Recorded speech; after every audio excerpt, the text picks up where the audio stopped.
Y yo quiero predicar de algo que basta también decir al comenzar, un consejo para los que predican. Y el consejo es, a mí me lo dieron y hasta aquí me ha funcionado, predicar algo que estamos viviendo. Fíjese que un consejo para los predicadores es que predique algo que usted está viviendo, algo que le está pasando, algo que para usted tiene significado.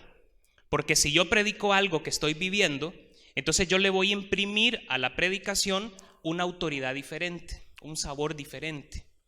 Entonces la Biblia da para predicar de todo, hermanos, ¿verdad? Yo conocí un pastor que él dice que tenía 12 años de ser pastor y nunca se había movido del Apocalipsis. Es decir, él pasó 12 años predicando del Apocalipsis, imagina, sin repetir un sermón.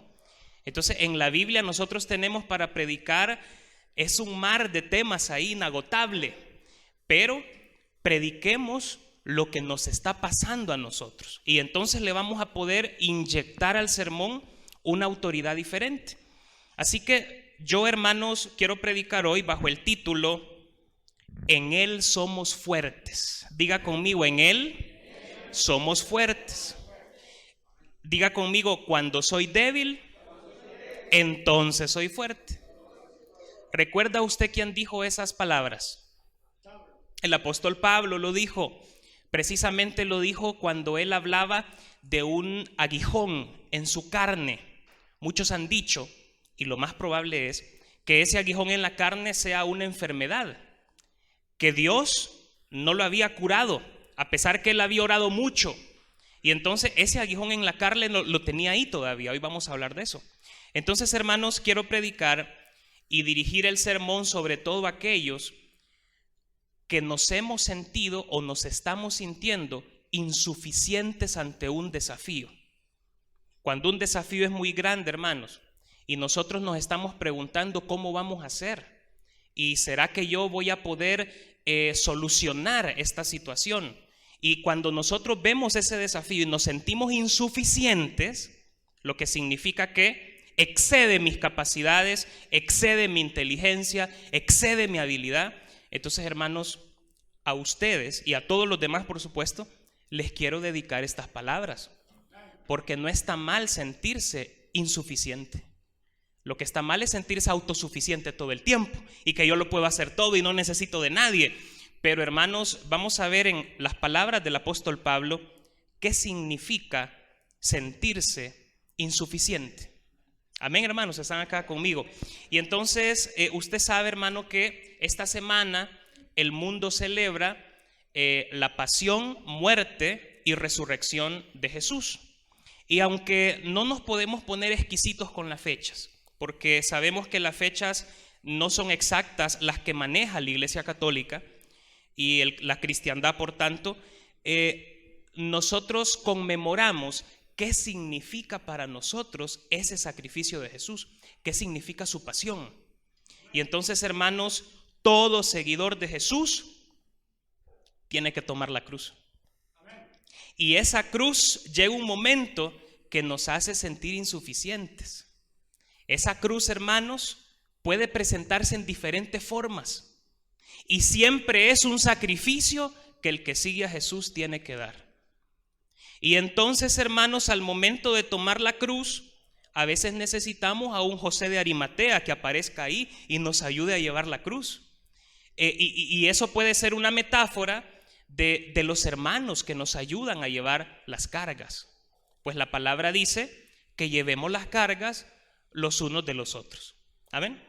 Así que quisiera que me acompañe después de este preámbulo, hermanos, que espero no haberlo mareado, he hecho un gran preámbulo. Quisiera que me acompañe a segunda carta a los Corintios, capítulo 12, versículo 9 y 10. Segunda carta a los Corintios, capítulo 12, versículo 9 y 10. Y después de leer este texto vamos a orar para pedir la bendición del Espíritu Santo. ¿Me dice amén cuando lo tenga por ahí?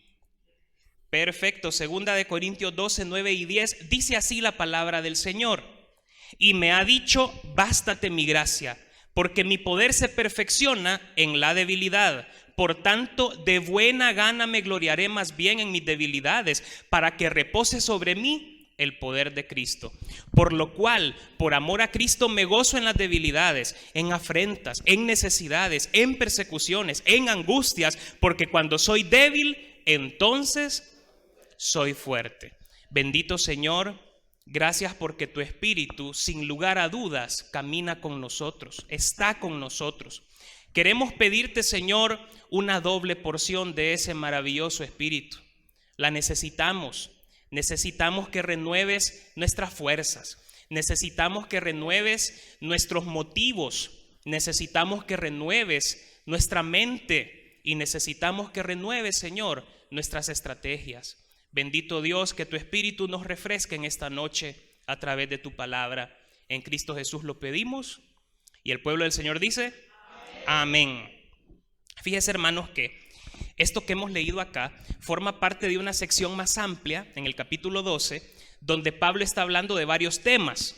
Comienza hablando de sus visiones, porque parece ser que en la iglesia de Corinto, donde los corintios, en la iglesia de Corinto parece ser que habían muchos líderes que se jactaban por tener muchos dones y por tener muchas visiones. Entonces, hermanos, era gente que pensaba que mientras más dones tuvieran y más visiones y más hablaran lenguas, eran más perfectos en Cristo. Entonces Pablo comienza a hablar de sus visiones, porque algunos de la iglesia de Corinto ya lo estaban menospreciando, porque decían: él no habla en lenguas. Entonces cuando habla casi no habla en lenguas, y casi no habla de sus visiones, y casi no se le ve poder al apóstol Pablo, como lo ven los otros líderes de la iglesia de Corinto, que son poderosos y sanan gente y profetizan mucho.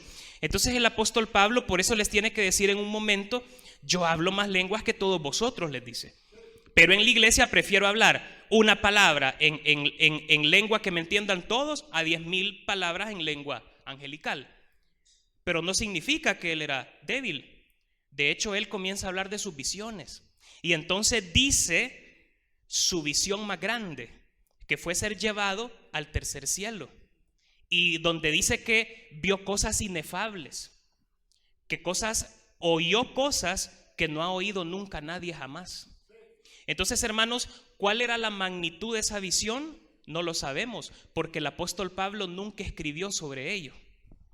Si usted se fija, el apóstol Pablo escribió aspectos doctrinales, aspectos de la comunión en la iglesia, de la comunión unos con otros, pero esas cosas que él vio cuando fue llevado al tercer cielo, nunca las escribió, porque no eran importantes para que las supiera la iglesia, porque no merecía él jactarse de eso.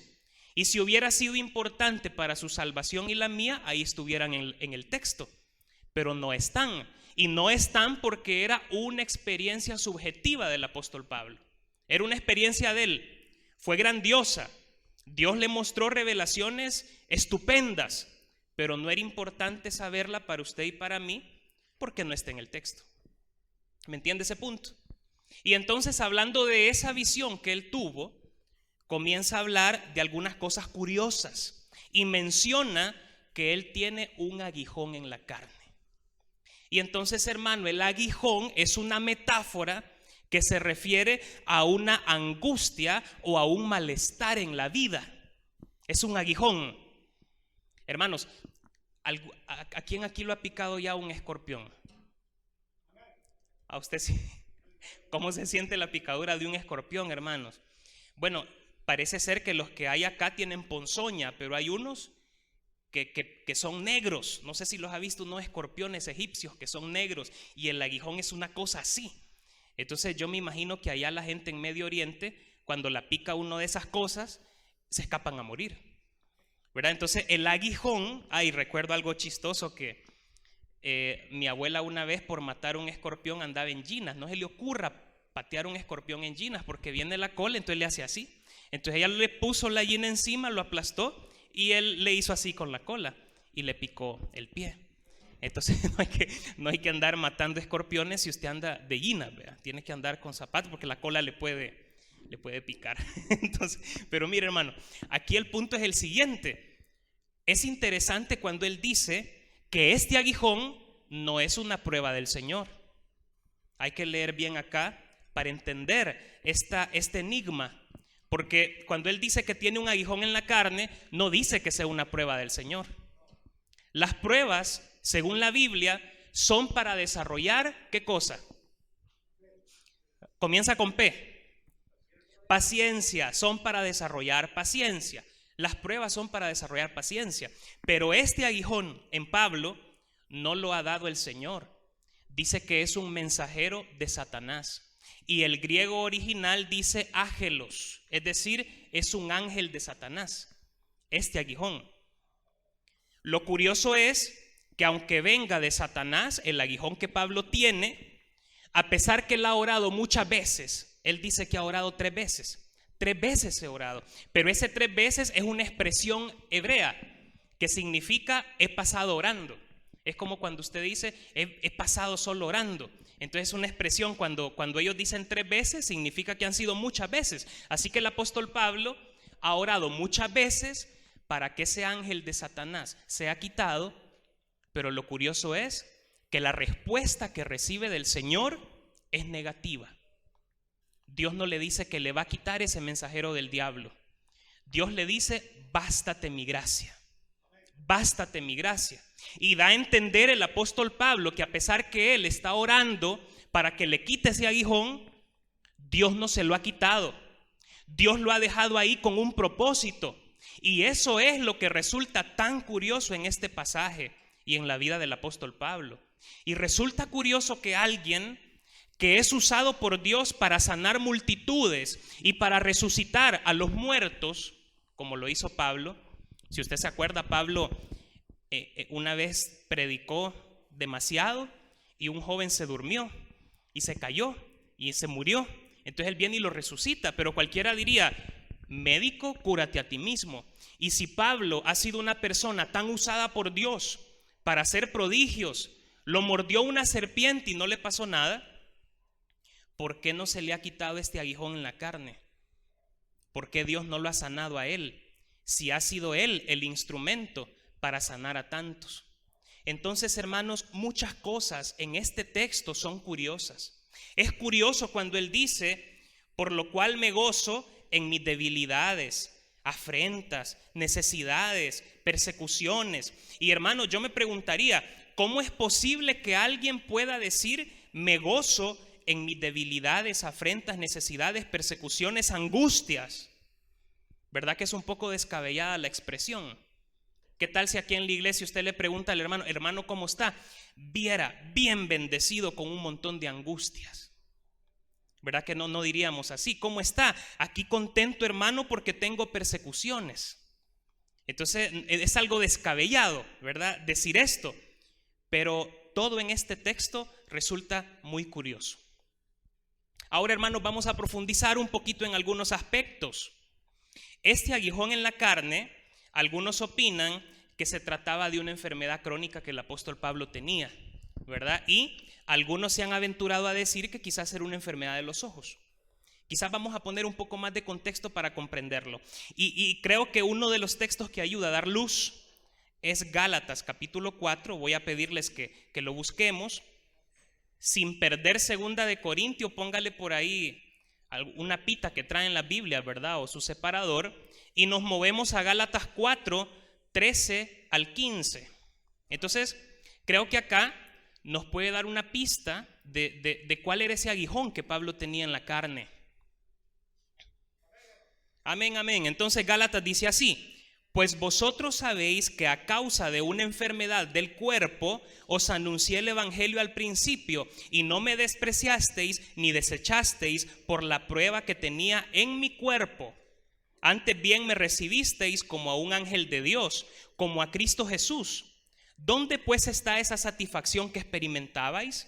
Y ahora les dice esto interesante: porque os doy testimonio que si hubieseis podido, os hubierais sacado vuestros propios ojos para dármelos, ¿verdad? Entonces esto parece dar alguna luz, porque probablemente la enfermedad que a él le afectaba era de los ojos.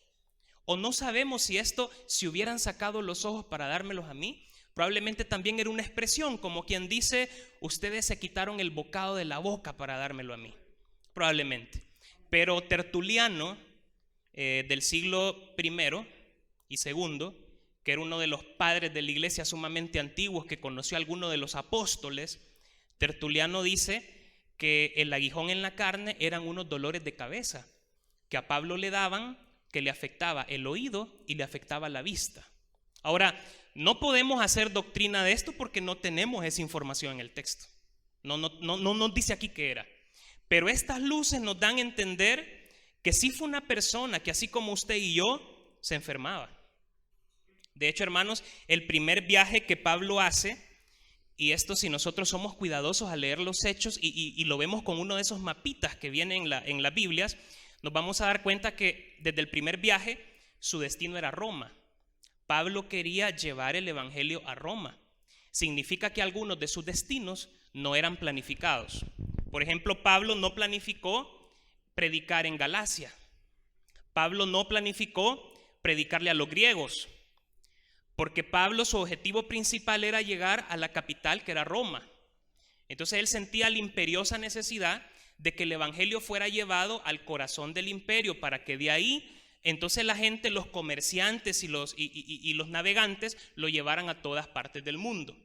Sin embargo, hermanos, había otro propósito. Y resulta que cuando él tiene conflictos en Tesalónica, tiene que cambiar de ruta. Y entonces ya no va a Roma. Aunque él en su mente, su plan era ir a Roma porque el evangelio tenía que llegar ahí, pero resulta que termina predicando en otros lugares. Y uno de esos lugares a los que llega, que tampoco estaba planificado, que de hecho llega por una enfermedad, es Galacia. Entonces, hermano, es bien interesante porque los planes de Dios no siempre son nuestros planes. Nosotros podemos trazar una ruta porque en nuestra mente esa ruta es la correcta.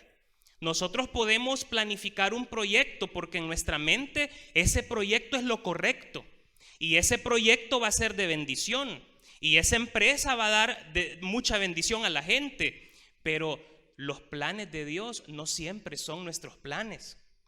Nosotros podemos pedirle a Él que bendiga nuestros planes, pero no significa que nosotros vamos a terminar haciendo lo que nosotros queramos o lo que nosotros planificamos.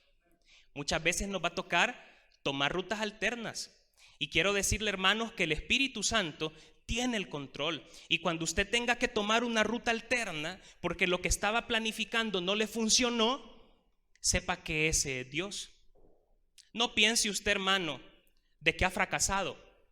Piense que el Señor, así como a Pablo le tuvo que dar estímulos negativos para que cambiara de ruta, persecución, enfermedad, y tuvo que cambiar de ruta, a veces Dios nos da estímulos negativos para que nosotros nos metamos por ciertas rutas que Él quiere que transitemos.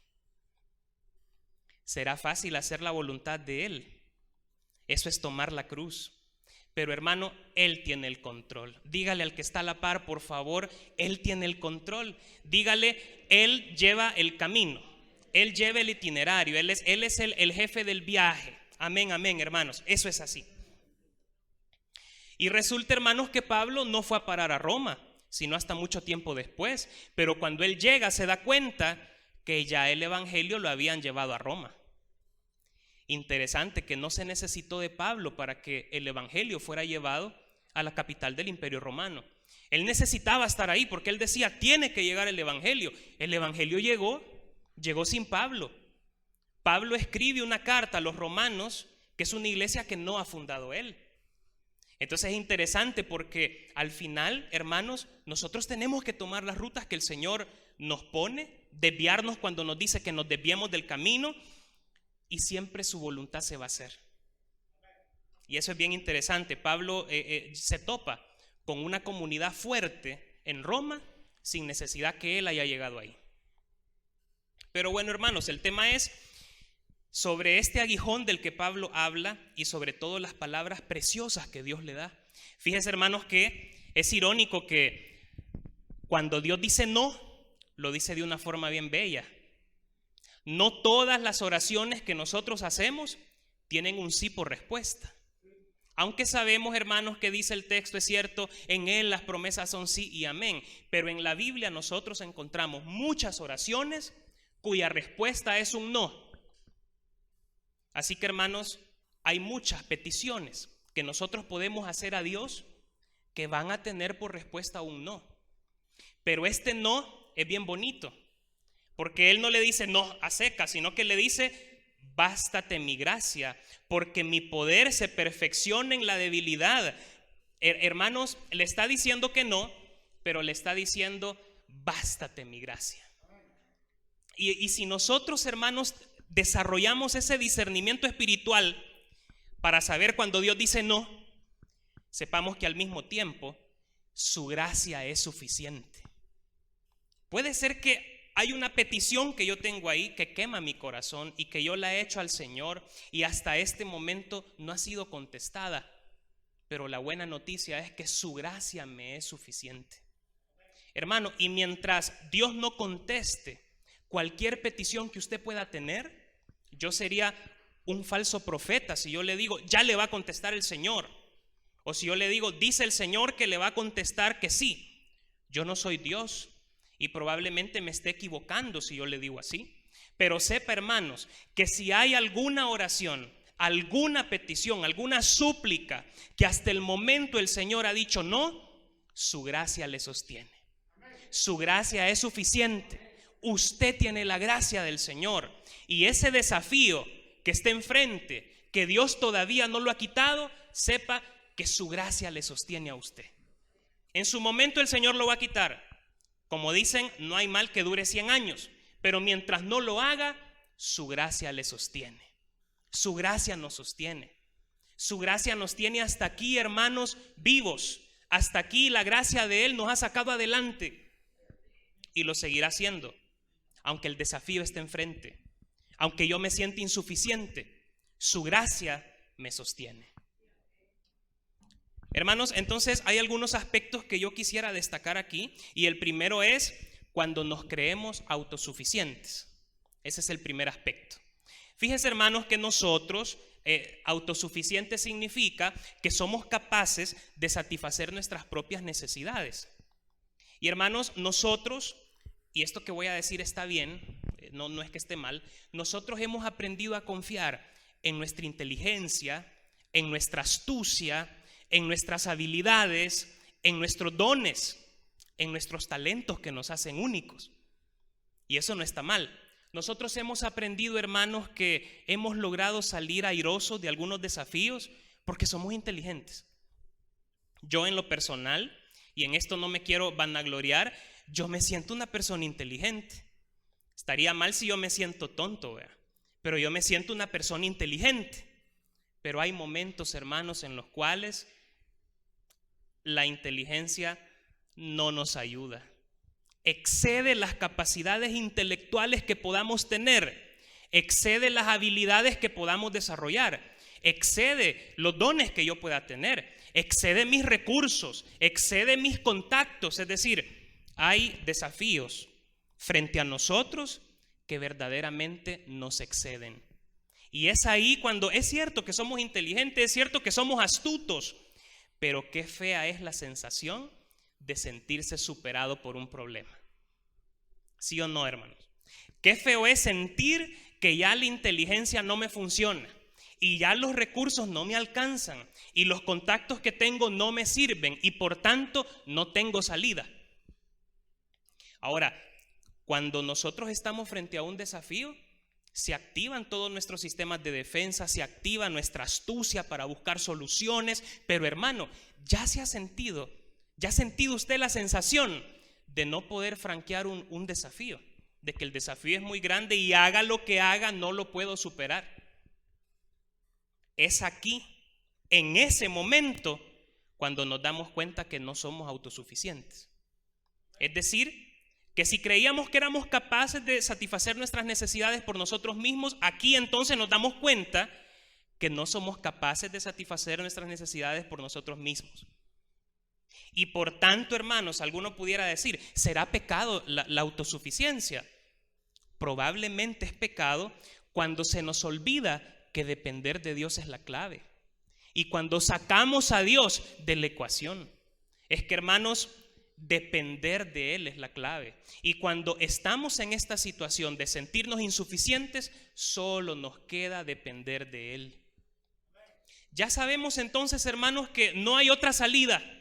Y es aquí donde aquel que nunca nos falla entra y hace presencia y demuestra su poder. Porque Dios obviamente se glorifica más en estas situaciones que en aquellas que usted puede salir por sus propios medios. Probablemente usted ni cuenta se va a dar del apoyo de Dios, de la ayuda del Señor, porque usted por sus propios medios puede salir de algunas dificultades. Pero es en esos desafíos infranqueables donde se luce el poder de Dios. Y por eso es que dice Pablo aquí una frase muy sabia: cuando soy débil, entonces, ¿qué cosa, hermano? Entonces soy fuerte. Cuando soy incapaz, entonces soy capaz. Cuando no tengo poder, ahí se glorifica el poder de Dios. Y es en estos momentos donde está la oportunidad para que yo vea el obrar de Dios en mi vida. Ahora, es difícil pensar así. Nadie quiere tener este tipo de desafíos que son tan difíciles y que nos quitan el sueño. Nadie quiere tenerlos. Pero son las oportunidades a través de las cuales vamos a ver que Dios está con nosotros. Y hermanos, créame, y en esto de verdad se lo digo, Él está con usted. Él no le va a fallar. Hermano, Él tiene la respuesta. Su gracia le basta. Entonces lo que Dios le dice a Pablo, Dios se lo dice a usted en esta noche. A usted por nombre. Se lo dice a Brian: Brian, bástate mi gracia. Se lo dice a Roberto: bástate mi gracia. Se lo dice a cada uno de ustedes por nombre, al pastor Julio: bástate mi gracia. El Señor le dice hoy: bástate mi gracia. Podemos esperar en Él. Y hermanos, poner nuestra esperanza en el Señor es la mejor inversión que podemos hacer. Fíjese que hay un ejemplo bíblico de un personaje que se volvió autosuficiente. No lo vamos a leer porque es larguísimo, pero es en 2 de Samuel 24. Segundo libro de Samuel, capítulo 24. Resulta que David hace un censo. ¿Se acuerda de ese pasaje? Hay dos versiones. La versión de Samuel dice: la ira de Jehová se encendió contra David. La versión de Crónicas dice: Satanás incitó a David. Entonces aquí hay una especie de dilema porque hay dos versiones. En una aparece la ira de Jehová y en el otro aparece la figura de Satanás. No nos vamos a meter a este rollo porque nos vamos a echar toda la noche cuál es la respuesta de esa dicotomía, pero me interesa lo siguiente. David, como estadista, tiene derecho a hacer un censo. O sea, un rey, parte de su labor de rey es saber cuánta gente tiene en su reino. Es tener contado a los guerreros, tener contado a cuánta gente, y eso lo hace un buen rey. Pero resulta que en esta acción de David de censar al pueblo, de hacer un censo, se esconde un pecado. Y él lo reconoce más adelante. Más adelante dice literalmente: he pecado gravemente, y dice: he hecho muy neciamente. ¿Cuál es la necedad que esconde entonces ese acto de David? Es que, hermanos, el rey no debe contar a sus súbditos para que su esperanza no esté en su fuerza militar. Y lo que pasa es que David siente la presión de la invasión de los pueblos extranjeros y él quiere basar su esperanza en cuánta gente tiene, cuántos guerreros tiene. Y entonces, hermanos, el acto, fíjense cómo es la cosa: el pecado no es acto, el pecado es el corazón. El pecado no es un acto. O sea, porque aquí el acto no es malo. O sea, el acto de contar no es malo. De hacer un censo en sí. No es algo prohibido, no es algo pecaminoso. El pecado está en la intención con la que una persona hace la acción. Ese es el concepto de pecado. Ese es lo torcido, es interior. Por eso es que Jesús, cuando habla del pecado, lo lleva al interior. Entonces Él dice: no es pecado el adulterio. El pecado es el pescado, iba a decir, estoy pensando en el pescado de mañana. El pecado no es el adulterio en sí, sino que el pecado es el deseo. que corrompe el corazón. Entonces Jesús lleva el pecado al interior. Jesús lleva el pecado de la acción a la meditación, porque el pecado no es la acción consumada, el pecado es la meditación. Y de hecho, cuando alguien peca es porque lo ha planeado, ¿verdad? Ningún pecado surge así espontáneo, sino que cuando se consume el acto es porque la persona ya lo va maquinando y lo va pensando, y todo ese trayecto lo va contaminando. Entonces, David acá no es que haya hecho un acto horrible, pero su corazón tuvo la tentación de poner sus esperanzas en cuánta gente de guerra tenía, no en Dios. Dios entonces se siente celoso, y se siente celoso y es movido a ira, porque sabe que David ha quitado su esperanza de Dios y la ha puesto en cuántos guerreros él tiene, y se convierte entonces en un pecado. Hermanos, yo quisiera preguntarle hoy, ¿en qué o en quién está puesta su esperanza hoy? ¿Su esperanza está puesta en su inteligencia para resolver los problemas, en sus dones, sus habilidades? ¿O su esperanza está puesta en sus recursos? ¿O quizás la esperanza para salir de un problema está puesta en algún familiar que nos saca de apuros, en algún amigo que nos puede prestar? Y que eso siempre termina mal, hermanos. Toda la vida termina mal eso. Pero bueno, hermanos, la esperanza puede estar puesta en muchas cosas que no es Dios. Y hasta que nosotros nos enfrentamos a esos desafíos dolorosos que son aguijones en la carne, nos damos cuenta en dónde tiene que estar puesta verdaderamente mi esperanza. Mi esperanza tiene que ser puesta en Él. Mi suficiencia no viene por los dones que gracias a Dios Él me ha dado. Mi suficiencia viene de Él.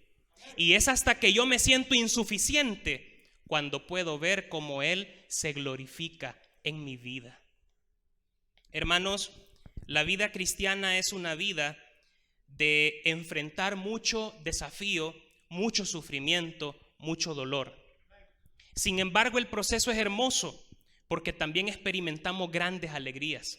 Experimentamos gran gozo, experimentamos grandes milagros, vemos cómo Dios restaura nuestras familias, vemos cómo Dios limpia nuestra mente y nuestro corazón, vemos cómo Dios nos pasa del reino de las tinieblas al reino del amado Hijo, vemos cómo Dios nos prospera, vemos cómo Dios nos levanta, pero es necesario aprender a confiar en Él, y ese es un proceso muchas veces doloroso. Queridos hermanos, Dios le dice: bástate mi gracia, porque mi poder se perfecciona en la debilidad. Son pocas las veces que Dios en la Biblia dice no, pero siempre que Dios dice no, hay un propósito especial detrás. Hermanos, esta es una oración en la que Dios no le dice a Pablo que le va a quitar el aguijón, pero Pablo desde ya, cuando él escribe, entiende por qué. Pablo ya sabe por qué. Y no hay nada peor que cuando los hijos de Dios no nos hemos dado cuenta de cuál es el propósito de los desafíos que vivimos. Pero Pablo sí sabe. Pablo sabe por qué este aguijón de la carne no se lo ha quitado todavía el Señor. Y usted lo puede leer ahí. Lo puede leer en los versículos anteriores. Él dice que ese aguijón en la carne Dios se lo ha dejado ahí para que le recuerde. Dios se lo ha dejado ahí para que no se envanezca a causa de los grandes misterios y revelaciones que él ve. Y es aquí donde yo pienso, hermanos, puedo mencionar algunos ejemplos.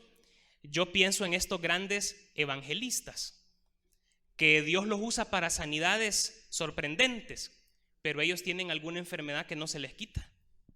Entonces, este aguijón significa que siguen siendo humanos. Significa que el siervo de Dios puede ser usado para sanar a la gente, pero no necesariamente él se va a sanar. Es decir, hermanos, el dolor es un sufrimiento. Vivimos una vida donde el dolor es un misterio. El sufrimiento es un misterio. Fíjense, hermanos, que en la antigüedad se creía que el malo sufría y el justo gozaba, ¿verdad? Esa era la teología que manejaba en la antigüedad. Pero tenemos que saber que el sufrimiento del ser humano es un misterio. No sabemos por qué la gente sufre. Solo podemos acompañarlos. Podemos acompañar a la gente, podemos estar con ellos. Podemos, hermanos, no juzgar a la persona que está sufriendo, sino que hacernos hermanos de ellos, apoyarles en su dolor, apoyarles en su sufrimiento. Y hay cierta estigmatización en la sociedad de algunas enfermedades. Por ejemplo, usted sabe que una enfermedad como el SIDA es una enfermedad de estigma. ¿Qué es lo que dice la mente en el momento que estamos dando pastoral a una persona que está enferma de SIDA? ¿Qué dice la mente? Esta enfermedad viene por el pecado. Es decir, inmediatamente el cerebro comienza a culpar.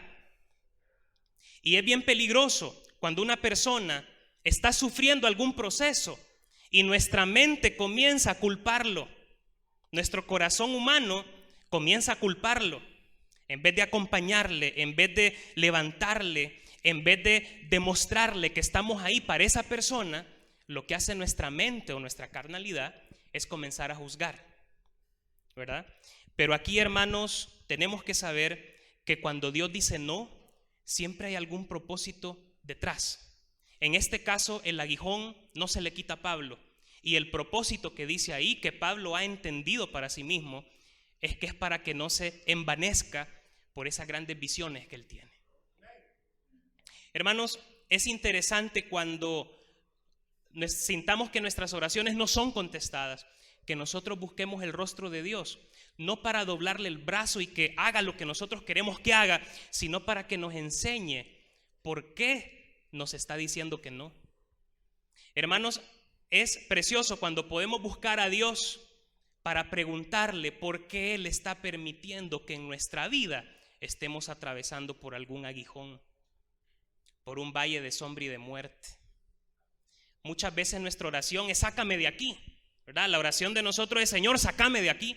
Señor, quítame este aguijón. Señor, quítame de esta situación terrible que estoy viviendo.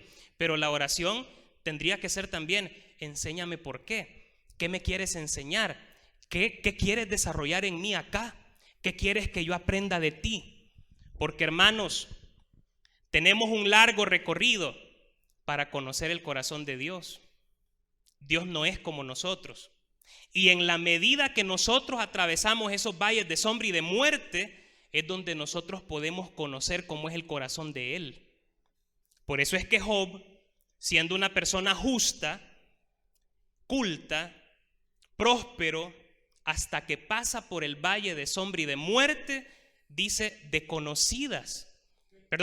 oídas te había oído, mas ahora mis ojos te ven. Es decir, hermano, es en esos valles terribles donde nosotros podemos conocer cómo es ese corazón de Dios. Y es un corazón bien diferente al nuestro.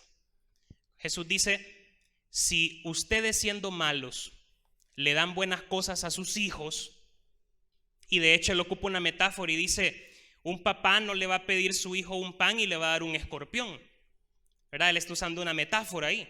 Es decir, el hijo no le va a decir dame un abrazo y el papá le va a dar un machetazo. Entonces lo que Jesús está diciendo es, si ustedes siendo malos le dan buenas cosas a sus hijos, cuanto más Dios dará buenas cosas a los que se las pidan.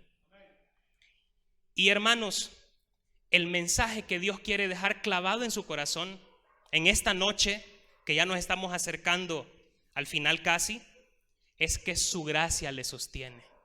Su gracia nos sostiene. Su gracia está ahí. Su gracia nos basta. Bástate mi gracia, es lo que el Señor le dice a ustedes hoy. A todos los que estamos acá, nos dice el Señor, bástate mi gracia. Bástate mi gracia. Probablemente no vas a poder comprender a través de tu intelecto por qué tuve que pasar esas situaciones o por qué las estoy pasando. O por qué, hermanos, también se da la situación que yo veo que mi vecino es prosperado y veo que a mi otro vecino Dios le da una gran bendición, pero a mí no llega nada. Es chistoso que yo conozco un hermano que siempre en el trabajo nunca se saca nada. En las rifas nunca se saca nada. Levante la mano aquí, ¿quién ya se ha sacado algo en una rifa?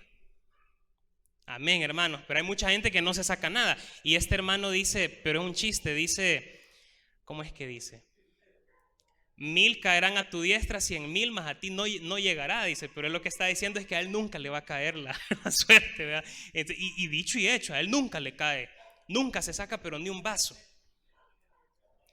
Pero hermanos, la gracia del Señor nos sostiene y esa es una excelente noticia.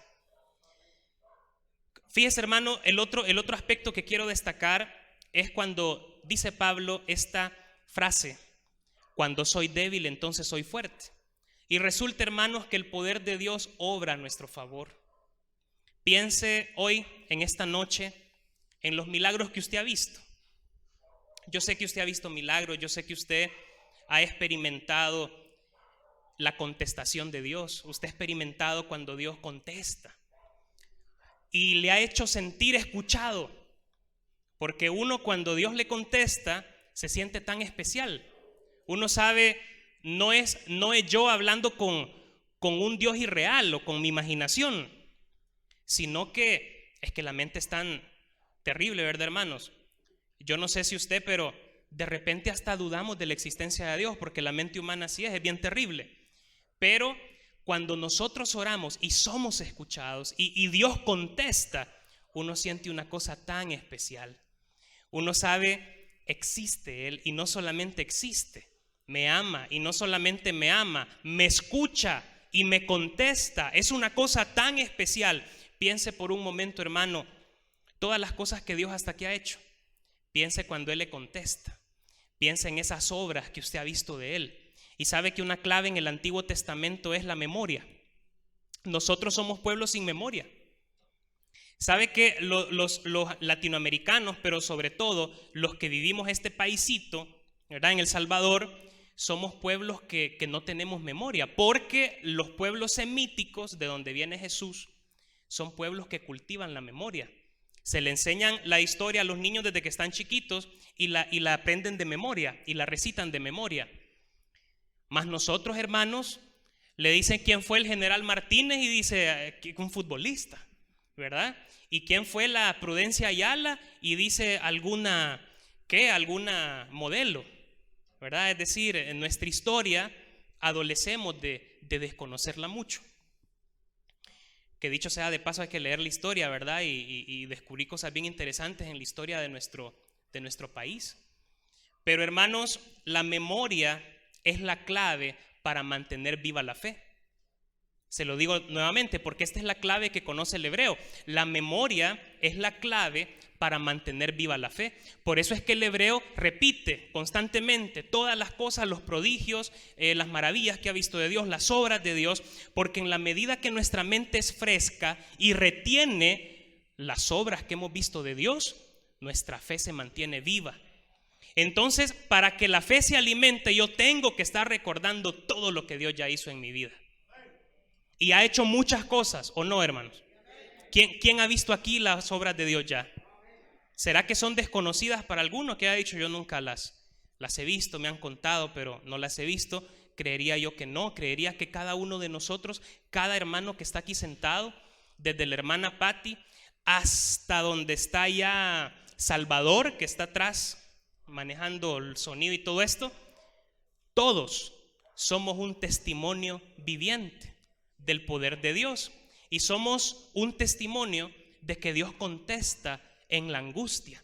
Somos un testimonio que Él es poderoso para sacarnos adelante.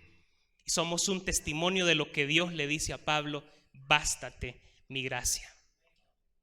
Hermanos, cuando soy débil, entonces soy fuerte, dice el apóstol Pablo. Y eso significa que tenemos que aprender a descansar en Él. Hay ciertos desafíos que, como lo dije al inicio, exceden nuestro intelecto, nuestras capacidades, nuestros contactos, nuestra habilidad, nuestra viveza, porque algunos de nosotros somos vivos.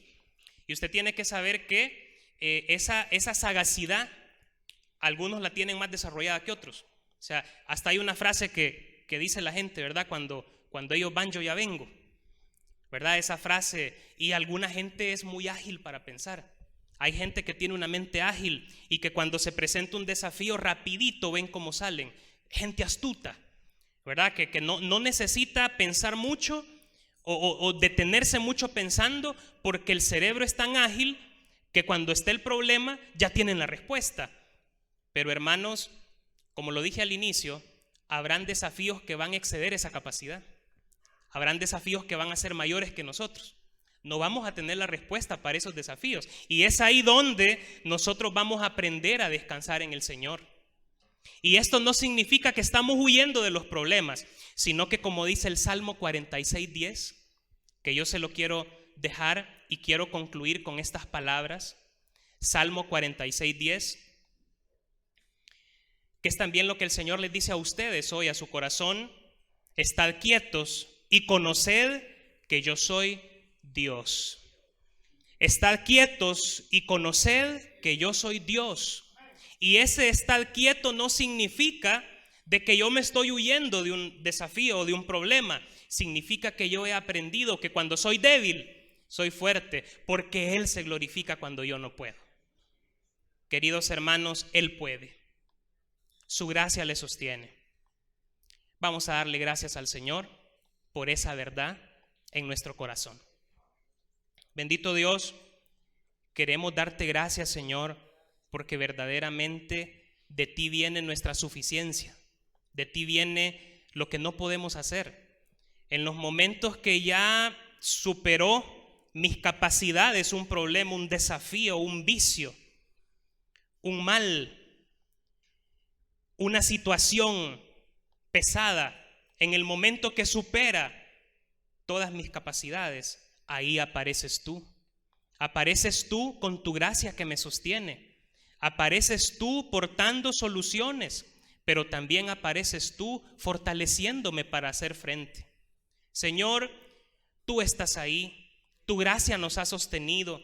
Y yo quisiera, Dios mío, que a mi hermano le recuerdes y le refresques esta gran verdad, que tú le has lavado con la sangre de tu Hijo precioso, que tú le has trasladado del reino de las tinieblas al reino de tu amado Hijo, y que tú, Señor, estás peleando las batallas que no podemos pelear.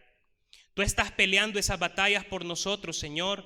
Tú vas delante de nosotros. Bendito Dios, gracias por esa gran verdad. En el nombre poderoso de Jesús te entregamos este tiempo, dándote las gracias, Señor, porque en el hueco de tu mano estamos. En el poderoso nombre de Jesús, amén y amén.